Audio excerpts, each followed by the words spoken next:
తెలంగాణ సర్కార్ ఒక కీలక నిర్ణయం తీసుకున్నది. ఎన్నాళ్ళకని ఎదురు చూస్తున్న ప్రభుత్వ ఉద్యోగులకు తెలంగాణ సర్కారు తీపి కబురు చెప్పింది. ఎప్పటినుంచో ఎదురు చూస్తున్న ఉద్యోగ బదిలీలకు పచ్చజెండా ఊపింది. ఈ మేరకు ప్రభుత్వం ఉత్తర్వులు వెలువడగా బదిలీలకు సంబంధించిన విధి విధానాలు ఖరారు చేసింది. తెలంగాణలోని ప్రభుత్వ ఉద్యోగులకు రేవంత్ రెడ్డి సర్కారు చెప్పిన శుభవార్త నోట్లే చక్కెర పోసినట్టే ఉన్నది. ప్రభుత్వ ఉద్యోగులకు చాలా ఏళ్లుగా బదిలీల కోసం ఉద్యోగులు ఎదురు చూస్తుండగా తాజాగా ట్రాన్స్ఫర్లకు గ్రీన్ సిగ్నల్ ఇచ్చింది. 5 ఏళ్ల తర్వాత బదిలీలపై నిషేధాన్ని ఎత్తివేత్తా ఆర్థిక శాఖ స్పెషల్ సిఎస్ రామకృష్ణారావు సారు ఉత్తర్వులను జారీ చేసిండు.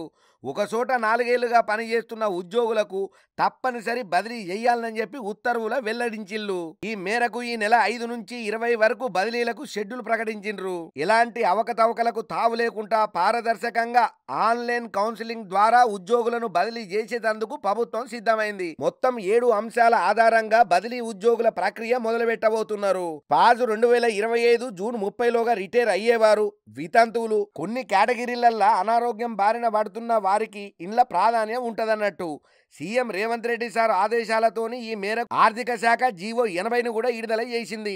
ఈ ఏడాది 30 నాటికి ఒకే చోట 4 ఏళ్లుగా పనిచేస్తున్నటువంటి ఉద్యోగులను తప్పనిసరిగా బదిలీ చేయాలని చెప్పి నిర్ణయానికి వచ్చింది. బదిలీలకు సంబంధించినటువంటి విధి విధానాలను, దానికి సంబంధించినటువంటి మార్గదర్శకాలను కూడా విడుదల చేసింది తెలంగాణ సర్కారు. వచ్చే ఏడాది జూన్ 30లోగా ఉద్యోగ విరమణ చేసేవారు స్వచ్ఛందంగా కోరుకుంటే తప్ప బదిలీలు ఉండవు. 2 ఏళ్లు కూడా పూర్తిగాని ఉద్యోగులను బదిలీ చేయరాదు. 2025 జూను 30లోగా రిటైర్ అయ్యే ఉద్యోగులు ఒకే చోట 4 ఏళ్ల సర్వీసు పూర్తి చేసినా బదిలీ చేయకూడదు. ఒకే క్యాడర్లో 40% మించి ఉద్యోగులను బదిలీ చేయకూడదు. ప్రతి ఉద్యోగి ఎక్కడికి బదిలీ కోరుకుంటున్నారో తెలుపుతా 5 ప్రాంతాల పేర్లను వరుస క్రమంలో డిపార్ట్మెంటు హెడ్కు పంపాలి. జూలై 5 నుంచి 8 వరకు ఉద్యోగ సంఘాలతో చర్చించి ఖాళీలు, ఖచ్చితంగా బదిలీ చేయాల్సిన ఉద్యోగుల వివరాలను వెల్లడించేందుకు సిద్ధమవుతున్నారు.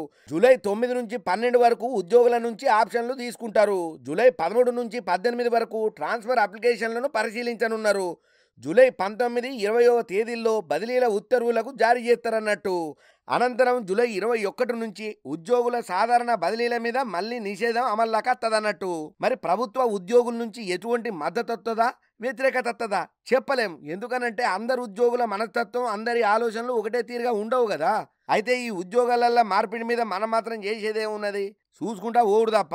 ఎందుకంటే అందరు ఉద్యోగుల మానసిక పరిస్థితి, వాళ్ళ ఆలోచన శక్తియుక్తులు ఒకటే తీరుగా ఉండవు కదా. ఏమవుతుందో చూడాలి.